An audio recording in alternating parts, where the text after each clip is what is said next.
¿No?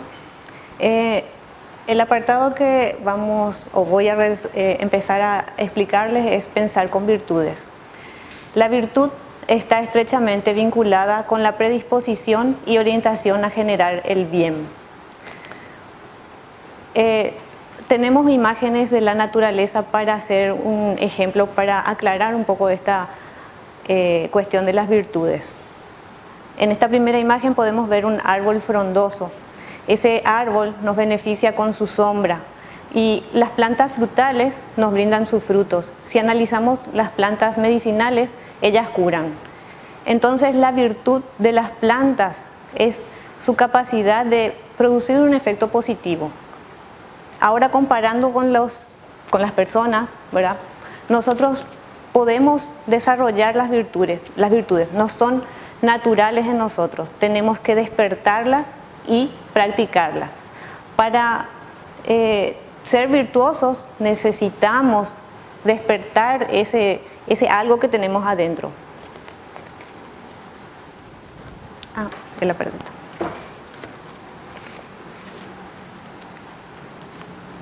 Bueno, podemos pensar en nuestras aspiraciones en la vida. La mayoría de las personas, todos deseamos tener una familia feliz, bienes materiales, por ejemplo, una casa, vehículos, poseer o estar en un trabajo exitoso y también tener éxito en nuestra vida. Pero no pensamos desde adentro de nosotros que también podemos ser personas virtuosas. ¿Y cómo se logra ser virtuoso? Se logra con acciones. Toda acción virtuosa requiere de pensamientos virtuosos que generen esa virtud. O sea que nosotros debemos desarrollar una capacidad que está dentro de nosotros, que está dormida. Tenemos que despertarla y practicarla en todo momento, porque no es fácil. Nuestros pensamientos y nuestras acciones deben ser buenas y generar el bien también para los demás.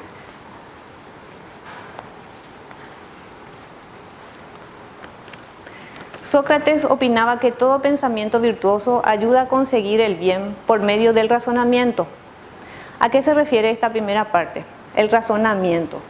Nosotros somos seres racionales, entonces nuestros actos van de acuerdo al razonamiento. Tenemos que razonar, podemos estar predispuestos a evaluar y a modificar nuestra forma de pensar.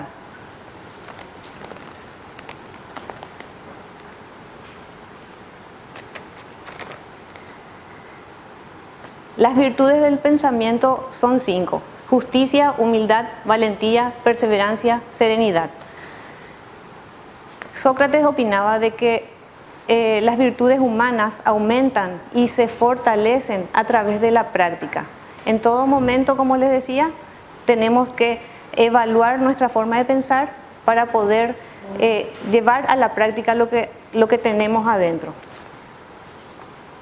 Ahora vamos a desarrollar el tema de justicia, pensar con justicia.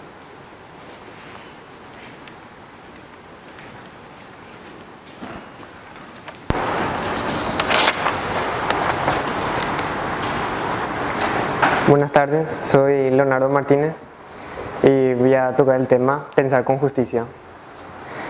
Pensar con justicia implica ser imparcial, no prejuzgar ideas, opiniones y puntos de vista de las personas.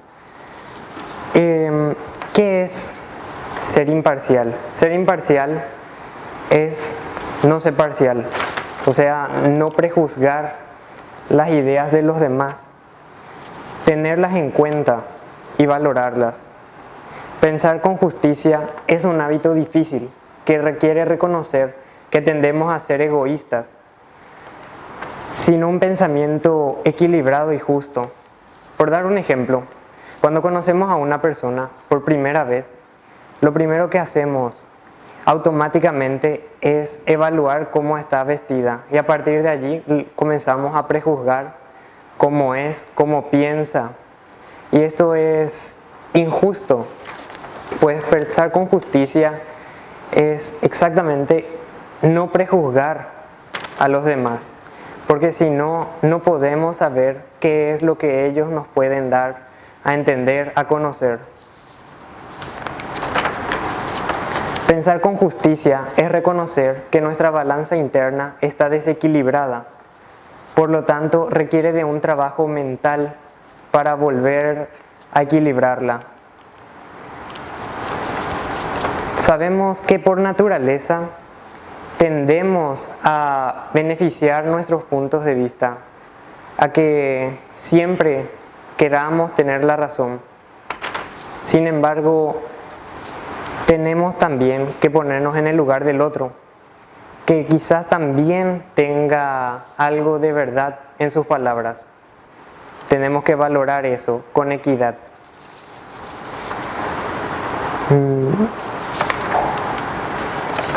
Estas son algunas preguntas para encauzar un pensamiento más justo.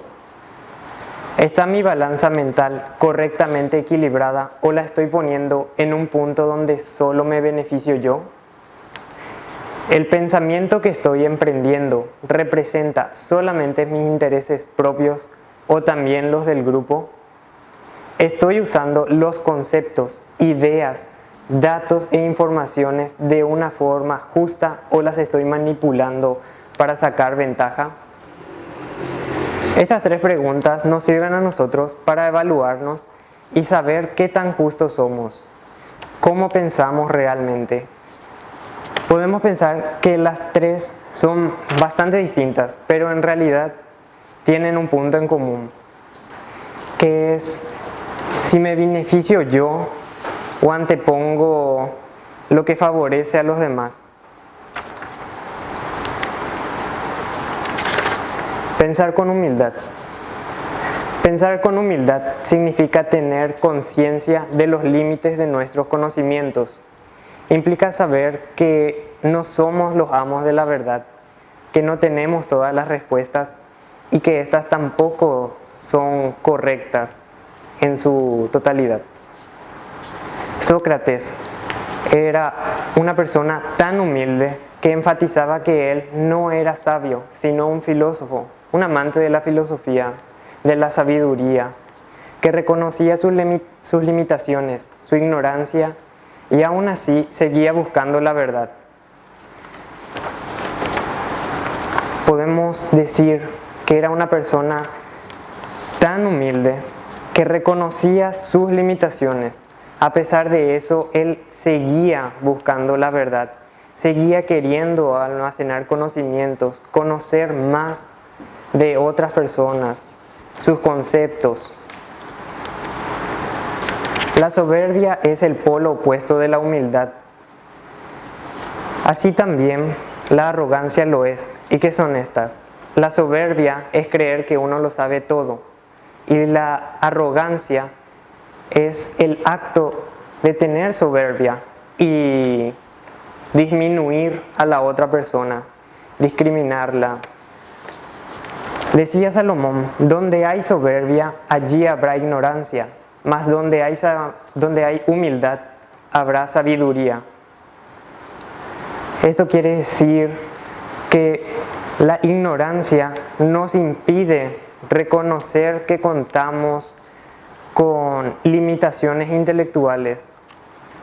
¿Cómo logramos saber que contamos con ellas?